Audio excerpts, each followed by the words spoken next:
ବନ୍ଧୁ ଓଡ଼ିଶା ସରକାର ଏକ ଅତ୍ୟନ୍ତ ଲୋକପ୍ରିୟ ଏବଂ ମହିଳା କଲ୍ୟାଣ ପଦକ୍ଷେପ ସୁଭଦ୍ରା ଯୋଜନା ବିଷୟରେ ଆପଣମାନେ ନିଶ୍ଚିତ ଭାବେ ଜାଣିଥିବେ। ରାଜ୍ୟରେ ମହିଳାମାନଙ୍କୁ ଆର୍ଥିକ ଭାବେ ସ୍ୱାବଲମ୍ବୀ ଓ ସଶକ୍ତ କରିବା ପାଇଁ ଏହି ଯୋଜନା ଏକ ମାଇଲଷ୍ଟୋନ୍ ସାଜିଛି। ଆଜି ଆମେ ଏହି ଭିଡ଼ିଓ ଜାଣିବା କିପରି ଏହି ଯୋଜନା ମହିଳାକୁ ସିଧାସଳଖ ଉପକୃତ କରିବ।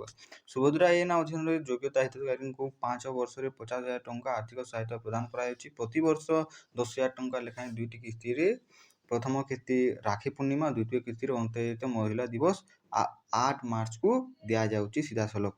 ସୁଭଦ୍ରା କାର୍ଡ଼ ବା ଡେବିଟ୍ କାର୍ଡ଼ ମଧ୍ୟ ଯୋଗାଇ ଦିଆଯାଇଛି, ଯାହା ଡିଜିଟାଲ କାରବାରକୁ ଅଧିକ ସାହାଯ୍ୟ କରୁଛି। ବର୍ତ୍ତମାନ ଜାଣିବା ଏଥିପାଇଁ କିଏ ଯୋଗ୍ୟ। ଆବେଦନକାରୀ ଓଡ଼ିଶାର ସ୍ଥାୟୀ ବାସିନ୍ଦା ଦରକାର। ଆବେଦନ ସମୟରେ ମହିଳାଙ୍କ ବୟସ 21ରୁ 60 ବର୍ଷ ଦରକାର। ପରିବାର ବାର୍ଷିକ 2.5 ଲକ୍ଷରୁ ତାହାଠାରୁ କମ୍ ଥିବା ଯୋଗ୍ୟତା ଅଛି। ଯଦି ଆପଣ ଏହି ଯୋଜନାରେ ଯୋଗ୍ୟ, ତେବେ ଆପଣ ନିକଟସ୍ଥ ଅଙ୍ଗନବାଡ଼ି କେନ୍ଦ୍ର, ବ୍ଲକ କାର୍ଯ୍ୟାଳୟ, ସେବା କେନ୍ଦ୍ର କିମ୍ବା ଜନସେବା କେନ୍ଦ୍ରରେ ଫର୍ମ ପାଇବା ପରେ ଅନଲାଇନ୍ ପୋର୍ଟାଲ ଜରିଆରେ ଆବେଦନ କରନ୍ତୁ। ଏହି ସ୍କ୍ରିପ୍ଟଟିକୁ ଆପଣ ଆବଶ୍ୟକତା ଅନୁଯାୟୀ ଭିଡ଼ିଓ, ଭଏସ୍ ଓଭର କିମ୍ବା ଆନୁଷ୍ଠାନିକ ଘୋଷଣା ପାଇଁ ବ୍ୟବହାର କରିପାରିବେ। ଆଉ କିଛି ସହାୟତା ପାଇଁ